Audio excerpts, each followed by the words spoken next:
Le pouvoir d'achat. Le pouvoir d'achat. Le pouvoir d'achat. Pouvoir d'achat. Pouvoir d'achat. Le pouvoir d'achat. Le pouvoir d'achat des Français. Le pouvoir d'achat, le pouvoir d'achat, le pouvoir d'achat.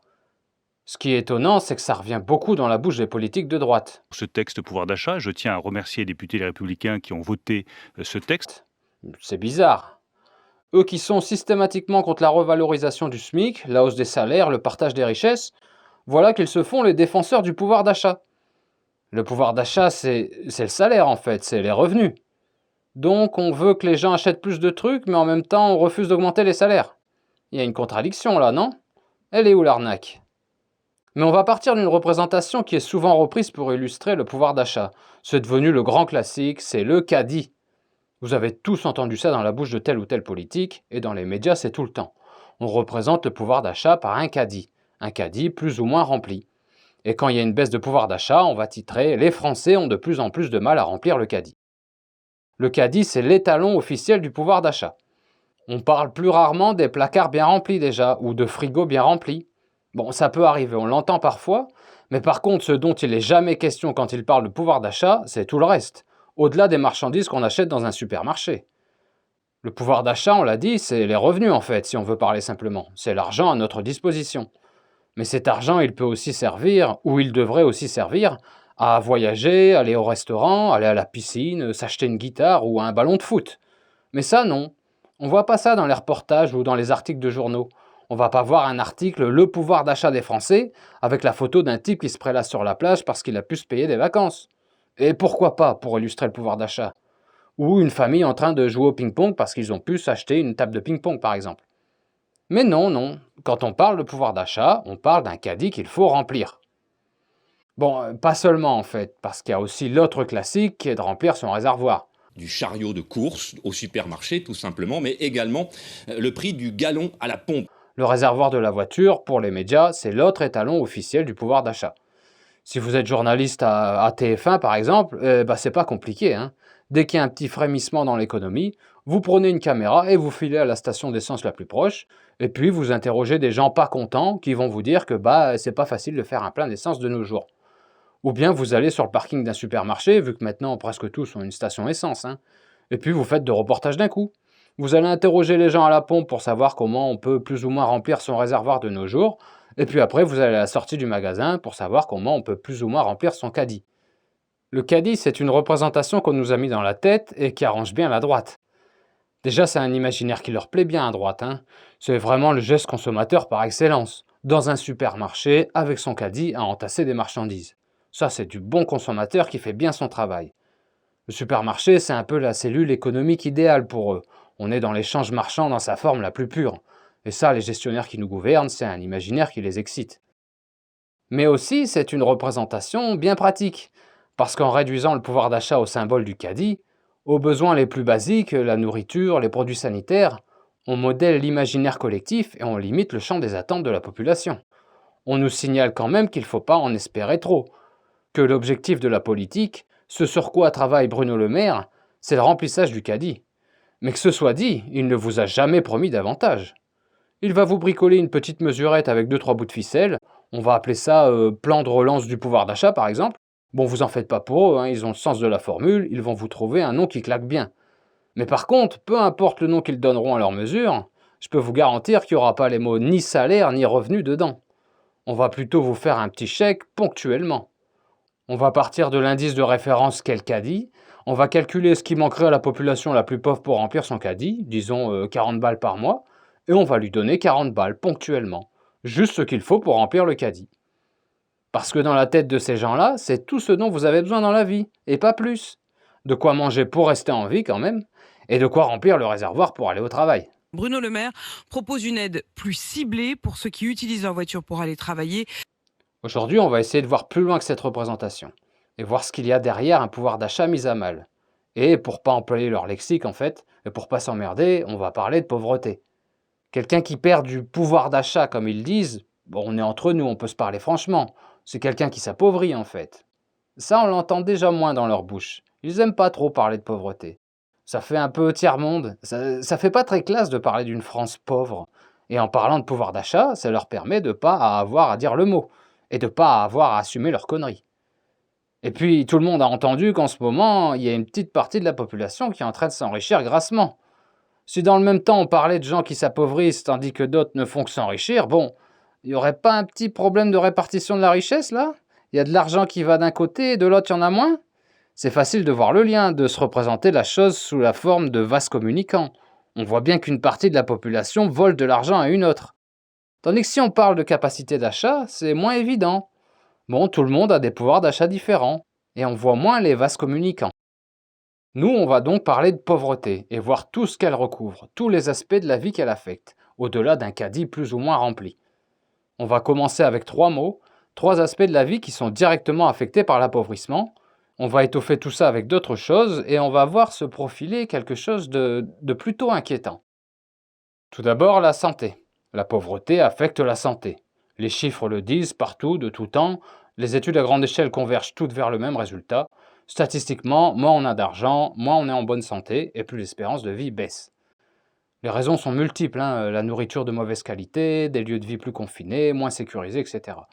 Et puis le stress évidemment qui va avec la pauvreté. Deuxième mot, le mal-être, tout simplement le contraire du bien-être. Ça peut comprendre la tristesse, la peur, la frustration, le désespoir, toute émotion désagréable. Ça peut aussi être les troubles psychologiques, comme la dépression par exemple. Mais dans cet ensemble, j'inclus pas seulement les émotions négatives, aussi l'absence d'émotions positives, le retranchement de plaisir et de bien-être par rapport à une situation où vous auriez pu acquérir du bien-être, mais à laquelle la pauvreté vous empêche d'accéder. Par exemple, si vous vouliez aller au restaurant, mais que vos finances ne le permettent pas, et même si vous n'en êtes pas affecté plus que ça, que vous ne ressentez pas une grande émotion négative, je considère que c'est une soustraction de bien-être, la déduction d'un plaisir que vous auriez pu avoir si vous aviez eu les moyens. Bon, le lien entre la pauvreté et le mal-être est évident. Dans l'autre sens aussi, si on est mal dans sa vie, si on est en mal-être, si on n'a pas confiance en soi, si on déprime, on n'est pas toujours enclin à se bouger le cul pour aller secouer le destin et lui arracher un meilleur avenir. Quand on est en dépression, on n'est pas vraiment conquérant. Il y aurait plein d'autres choses qui font le lien entre mal-être et pauvreté. La fatigue, la consommation de substances, l'impact sur l'humeur, etc. Troisième mot, ce que j'ai appelé l'impouvoir. Pour me la péter avec un mot qui fait bien quand même. Et puis c'est un mot que je ne connaissais pas, que j'ai découvert en préparant la vidéo et que j'aime bien en fait. C'est le contraire de pouvoir, et à peu de choses près synonyme d'impuissance en fait. C'est tout simplement l'incapacité de sortir d'une situation vécue comme désagréable pour aller vers une situation plus agréable. Être pauvre réduit vos chances de vous en sortir. Moins d'argent, c'est moins de moyens. Et dans l'autre sens aussi, c'est évident, c'est dans la définition de l'impouvoir. Vous avez moins de pouvoir sur les choses, moins de pouvoir sur votre situation économique. Mais on peut faire d'autres liens entre les conséquences de la pauvreté. Entre la santé et le mal-être, dans le sens santé vers mal-être. Les problèmes de santé, ça crée du mal-être, ça tombe sous le sens. A l'inverse aussi, le mal-être, c'est tout simplement pas bon pour la santé. C'est parfaitement établi, le stress et l'anxiété, ça rend malade. Ça favorise les cancers, les ulcères, l'artérosclérose, les troubles de la mémoire, etc., etc. La liste est infinie, ça a été montré dans tous les sens. En partant de l'impouvoir, on peut tirer une flèche vers le mal-être. Comme on l'a vu tout à l'heure, l'incapacité à changer une situation désagréable, évidemment, est source de mal-être. Mais pas que par la situation dans laquelle vous seriez enfermé, qui, étant désagréable, procure du mal-être. C'est aussi le simple sentiment d'impuissance en lui-même qui est source d'anxiété. De nombreuses études ont montré que les gens préfèrent être confrontés à des situations désagréables qu'ils ont choisies, plutôt que des situations moins désagréables mais sur lesquelles ils n'ont aucun pouvoir. L'impouvoir ou le sentiment d'impouvoir mène donc au mal-être. Et comme le mal-être mène à son tour vers la santé, l'impouvoir peut rendre malade. C'est un lien indirect, mais ça peut être plus direct que ça. Quelqu'un qui est dans l'impouvoir, l'incapacité financière de quitter un travail qui est dommageable pour sa santé, une caissière qui aurait une tendinite par exemple. L'impouvoir à changer une situation, ça peut être l'impouvoir à sortir d'une situation néfaste pour sa santé. Dans l'autre sens, ça marche aussi. Les problèmes de santé, ça aide pas vraiment à améliorer sa situation. Difficile de garder un travail si vous êtes trop souvent en arrêt maladie, et difficile de déployer de l'énergie quand vous êtes malade. Mais c'est déjà inquiétant parce que ce qu'on vient de tracer, c'est une boucle. Si les problèmes de santé peuvent produire du mal-être, que le mal-être peut produire une incapacité à sortir d'une situation qui elle-même se traduit par des problèmes de santé, on n'en sort plus. C'est ce qu'on appelle un cercle vicieux, où chaque conséquence devient la cause. Une situation A qui donne lieu à une situation B encore pire, qui revient à la situation A en la dégradant davantage, en descendant toujours d'un échelon dans l'échelle de la souffrance. Bon, en fait, pas qu'une seule boucle, parce qu'il y en aurait déjà plusieurs possibles. Ouais, c'est inquiétant, mais c'est loin d'être fini. Tiens, je vous rajoute la nourriture par exemple. Après tout, quand on parle de pauvreté, de pouvoir d'achat, l'alimentaire c'est central. Le caddie qu'il faut remplir, on le remplit surtout avec de la bouffe. Si on n'a pas beaucoup d'argent, on achète du manger à bas coût, de moins bonne qualité, c'est moins nutritif et donc moins bon pour la santé. Ou carrément on absorbe des pesticides, des antibiotiques, des nitrites, etc. Tout ça étant dommageable pour la santé. Aussi, par manque d'argent, on pourra peut-être pas s'acheter un bon poulet à faire rôtir le dimanche. Et non, on pourra pas le regarder roussir sur sa broche, le regarder suer lentement dans le four alors que l'odeur du poulet rôti emplit la maison. Et pour les végétariens, oubliez la bonne salade de tomates bien fraîche cet été, il y aura peut-être pas de menthe à mettre dedans pour donner cet éclat supplémentaire de fraîcheur. Et non, la menthe c'est cher quand on est pauvre. Et puis de toute façon, les tomates viennent du supermarché, c'est moins cher, elles sont dures et pas juteuses. Tout ça, c'est du plaisir et du bien-être en moins. Enfin, la qualité de la nourriture peut avoir un impact sur le cerveau. Vous connaissez peut-être ce qu'on a appelé le crétinisme des Alpes, une affection qui touchait les populations habitant les montagnes et qui altérait le développement du cerveau. C'est un phénomène qui remonte au moins à l'an 1000, qui a duré pendant plusieurs siècles. On s'est rendu compte plus tard que c'était dû à l'alimentation. Les gens qui habitaient en montagne, loin de la mer, ne mangeaient jamais de fruits de mer, ne consommaient presque pas de sel de mer, parce qu'à l'époque, la distribution n'était pas ce qu'elle est aujourd'hui. Maintenant, peu importe où vous habitez, il suffit d'aller au Carrefour Market du village pour y trouver de tout, y compris du poisson élevé à l'autre bout du monde. Mais à l'époque, vous viviez en montagne, vous pouviez passer toute votre vie sans voir un seul fruit de mer. Certains montagnards souffraient d'une carence extrême en iode qui affectait le développement de la thyroïde et par voie de conséquence le développement du cerveau. D'ailleurs, le problème a été réglé en seulement quelques années, quand on en a compris la cause et que les médecins ont commencé à prescrire tout simplement du sel iodé. Bon, là c'est un exemple vraiment extrême, mais il faut bien voir que ce phénomène-là joue à des degrés moindres. C'est pas comme s'il y avait une limite bien établie, une carence au-delà de laquelle on est atteint de crétinisme, alors qu'un peu en dessous, on l'est pas du tout et que tout va bien. Il y a des degrés évidemment, et la moindre carence alimentaire commence à avoir un impact sur le cerveau. Mais il y a encore mieux à propos de la nourriture. Pour bien comprendre, je vais résumer une expérience qui a été faite il y a plusieurs années.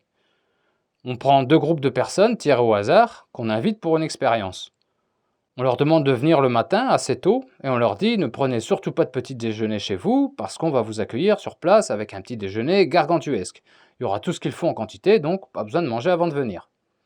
Le problème, c'est que pour un groupe, tout se passe comme prévu, ils se font offrir un petit déjeuner copieux, ils font ripaille, mais l'autre groupe, on leur dit désolé, il y a eu un problème et il n'y aura pas de petit déjeuner.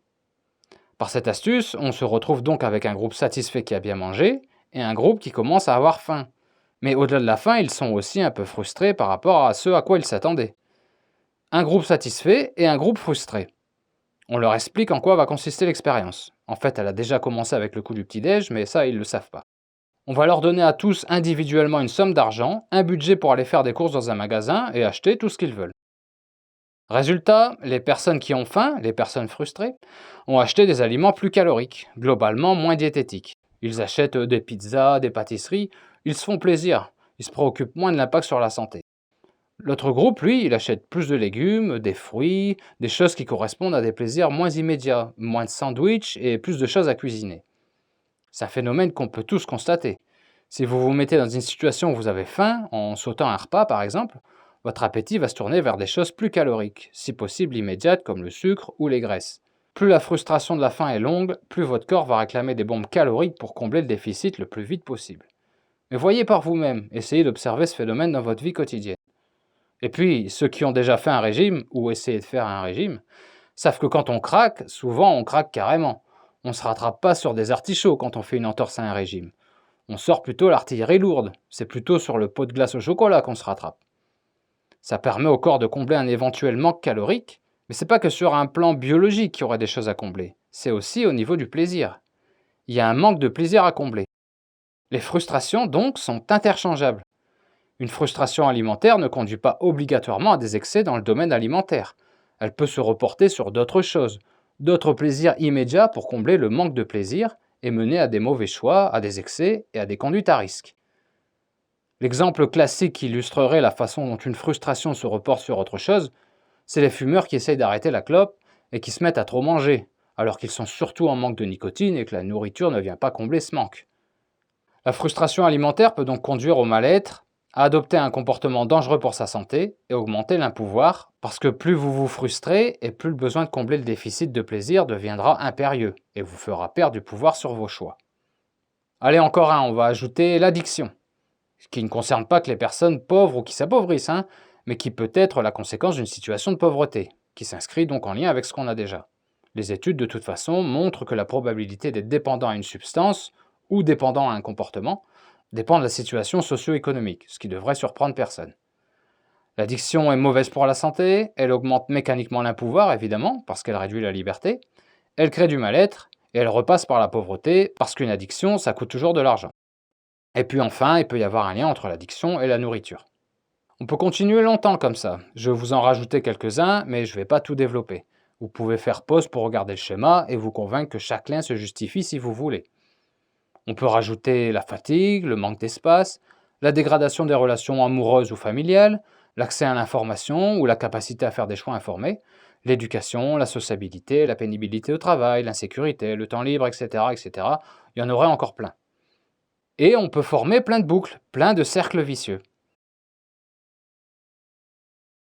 On peut facilement inventer des petites histoires, des drames, en suivant les chemins au hasard.